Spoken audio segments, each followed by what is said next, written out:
बिस्मिल्लाहिर्रहमानिर्रहीम। अस्सलाम वालेकुम। ख़वातीन व हज़रात, आयशा वॉइस में एक नई वीडियो के साथ आपकी खिदमत में हाजिर हूँ। उम्मीद करती हूँ आप सब लोग बिल्कुल खैर वाफियत से होंगे। ख़वातीन व हज़रात, आज एक घर से भागी हुई लड़की की सच्ची कहानी लेकर आपकी खिदमत में हाजिर हुई हूँ।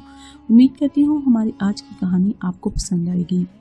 हमारी आज की कहानी शुरू करने से पहले मेरे तमाम नए आने वाले व्यूवर से गुजारिश है, जिन्होंने अभी तक हमारे चैनल आयशा वॉइस को सब्सक्राइब नहीं किया वो जल्दी से सब्सक्राइब कर ले और साथ में मौजूद बेल नोटिफिकेशन को ऑन करना मत भूलिएगा। इससे आपको हमारी हर नई अपडेट सबसे पहले मिलती रहेगी। दर्द की शिद्दत से मैं रात भर कराहती रही थी और नींद थी कि मेरी आंखों से कोसों दूर थी, क्योंकि अकरम पिछले 3 दिनों से घर नहीं आया था और मैं उसकी तरफ से सख्त परेशान थी कि बच्चे की विलादत का वक्त बहुत करीब है और मैं घर में अकेली हूँ। ऐसे में कहीं मेरी जान न निकल जाए, ये सोचकर मेरा दिल दिमाग फटा जा रहा था। इसी दौरान दरवाजे पर दस्तक हुई। ये सुनकर मेरी जान में जान आ गई कि अकरम बस आ गया होगा। लेकिन जब मैंने दरवाजे की कुंडी खोली तो सामने मासी कौसर खड़ी थी, जिसके हाथ में मिठाई का डब्बा था। वो दरवाज़ा खोलते ही अंदर आ गई और बोली, मेरे बेटे की मंगनी हो गई, मैं उसी खुशी में मिठाई लाई हूँ तुम्हारे पास। उसने मेरे चेहरे पर नजर डालते हुए कहा, अरे ये तुम्हारे चेहरे पर हवाइयाँ क्यों उड़ रही हैं? लगता है तुम्हें कोई दर्द वगैरह है। ये सुनकर मैं बस अपने पेट पर हाथ ही रख सकी थी और मेरा सर चकरा गया। काफी देर के बाद मुझे होश आया तो मेरे पहलू में एक नन्ही मुन्नी सी परी सफेद तौलिया में मलबूस लेटी हुई थी और मेरी पांती एक ताई अम्मा के साथ मासी कौसर भी खड़ी थी। इन दोनों को देखकर मैं समझ गई कि इन्होंने मुझे किस बड़ी मुसीबत से बचाया और उन्होंने इस सिलसिले में मेरी भरपूर मदद की। उन दोनों का मैंने बहुत शुक्रिया अदा किया और उनसे कहा, अकरम जैसे ही आ जाएगा मैं आपकी मेहनत के पैसे आपको दे दूंगी। ये सुनकर वो दोनों मेरे सर पर हाथ रखते हुए बोली, पैसों की कोई जरूरत नहीं, बस शुक्र है उस रब का कि आपका मसला हल हो गया। फिर कुछ देर तक वो बैठी रही, मगर मैं उठने के काबिल कहाँ जो उनकी कुछ खिदमत करती। इसलिए वो शाम को मिलने का कहकर चली गई। शाम को जब वो दोनों आई तो घर में वैसी ही वीरानी छाई हुई थी। मुझे बिस्तर पर लेटे देखकर वो मेरे सरहाने बैठ गई, जिन्हें देखकर मुझे अपनी बड़ी बहन और अम्मा जी याद आने लगी, क्योंकि जब भी मुझे कोई तकलीफ होती थी वो यूं ही मेरे सरहाने बैठकर मुझसे बातें करती थी और मेरी तकलीफ के दूर होने तक वो चैन की नींद ना सोती थी। मगर हाय रे किस्मत, मैं भी कहाँ आ गई। ना माँ बाप का साया था और ना ही बहन भाइयों की मोहब्बत। कुछ देर तक वो मेरे साथ बैठी हाल अहवाल करती रही, मगर वो आखिर कब तक मेरे साथ बैठी रहती। रात के 11 बजे थे कि अकरम घर में दाखिल हुआ। मेरे पहलू में बच्ची को देखकर उसके चेहरे का रंग उतर गया और उसका गला जैसे खुश्क हो गया हो। वो करीब ही रखे गड़े से पानी पीते हुए बोला, तुम्हें बेटी हुई है? मैं उसकी तरफ गुस्से से देखते हुए बोली, फिर तुम क्या देख रहे हो? वो इसकी बात इसकी तरफ हकारत भरी नजरों से देखते हुए बोला, इसे मेरी नजरों से दूर कर दो, आइंदा मैं इसकी शक्ल देखना भी पसंद नहीं करूंगा। ये सुनकर उसकी संगीली पर अफसोस करते हुए बोली, आखिर तुम्हें इस मासूम से क्यों नफरत है? वो अपनी खून उगलती आंखों से उसको देखते हुए बोला, जैसे तुम जमीनी और गिरी हुई हो, मुझे लगता है ये भी ऐसी ही होगी और एक दिन तुम्हारी तरह ये भी किसी अरे गहरे के साथ रात की तारीकी में भाग जाएगी। उससे बेहतर है तुम आज ही इसका गला घोंट दो, ताकि तुम्हें वो मनहूस दिन देखना ही ना पड़े। ये सुनकर मेरा सर शर्म से झुक गया और मैंने बात को खत्म करते हुए बड़ी नरमी से कहा, पिछले 3 दिनों से तुम कहाँ गायब थे? मैं यहाँ अकेली पड़ी रहती हूँ, तुम्हें इसका जरा भर भी एहसास नहीं? तो ये तो अच्छा ही हुआ विलादत के वक्त मासी कौसर और दाई अम्मा आ गई थी, वरना तो शायद आज मेरी लाश तुम्हारे सामने पड़ी होती। वो मेरी बात सुनी अनसुनी करते हुए बोला, तुम भी कितनी बेवकूफ़ों वाली बातें करती हो। मरना इतना आसान नहीं जितना तुम समझ रही हो। ये बात जरूर है कि विलादत के वक्त तकलीफ होती है और फिर मेरे होने या ना होने से क्या फर्क पड़ता है। ये सुनकर मेरी आंखों से आंसू बहने लगे और मैं इन्हें अपने आंचल से पोंछने लगी। अकरम, तुम इतने बेदर्द और संगदिल हो गए, ये मुझे आज ही मालूम हुआ।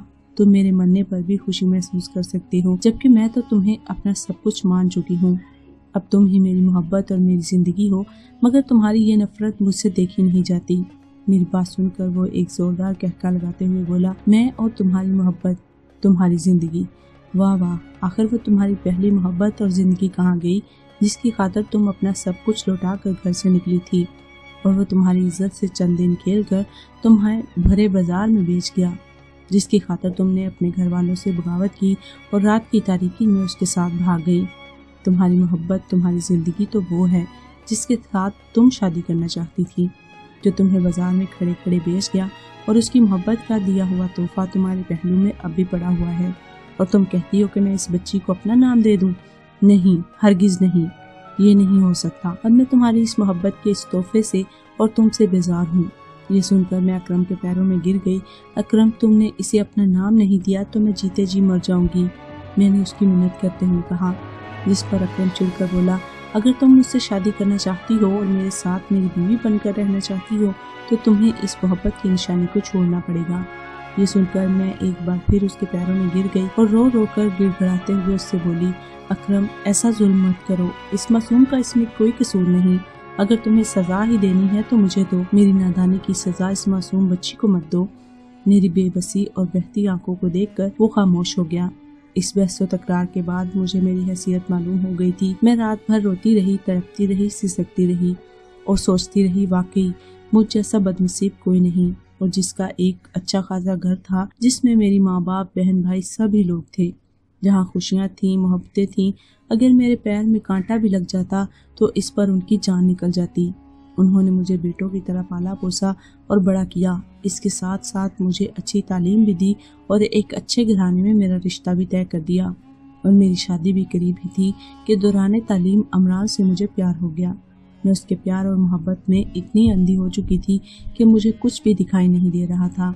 मैंने अपने माँ बाप, बहन भाइयों का दिल तोड़कर अपने रिश्ते को भी भुलाकर इमरान के साथ कोर्ट मैरिज का फैसला कर लिया, और रात की तारीकी में इसके साथ घर से बाहर निकल आई। फिर वो जालिम, बेवफा, धोखेबाज मुझे अपने एक दोस्त के घर ले आया, जहाँ जबरदस्ती वो चंद हफ्ते तक मेरी इज्जतों आबरू से खेलता रहा। उसकी मोहब्बत का ऐसा अंजाम देखकर मैंने जहर पीकर मरने का फैसला कर लिया था। एक दिन वो बेवफा, वो जालिम संगदिल मुझे जुए के अड्डे पर लाया और उसने यहाँ मेरी बोली लगा दी, जहाँ अकरम ने मुझे 40,000 रुपये में खरीद लिया। अकरम अकेला ही घर में रहता था। वो जवारी जरूर था मगर दिल का बहुत साफ आदमी था। उसे अब तक मेरी इस नादानी पर सख्त गुस्सा है, और इतने अरसे एक ही घर में रहने के बावजूद वो मेरे करीब भी नहीं आया।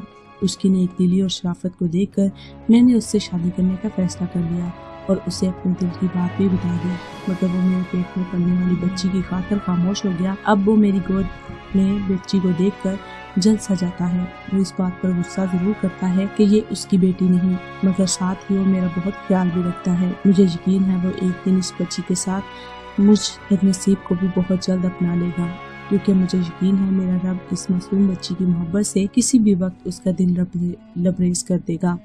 और काया पलटते देर नहीं लगती, बस इसी आस और इसी उम्मीद पर जी रही हूँ, और अब यही मेरी जिंदगी की आखिरी ख्वाहिश है। ख़वातीन हज़रात, ये कहानी थी एक ऐसी लड़की की कहानी जिसने अपने माँ बाप की मोहब्बत पर एक ऐसी मोहब्बत को तरजीह दी जो कि चंद महीनों की मोहब्बत थी।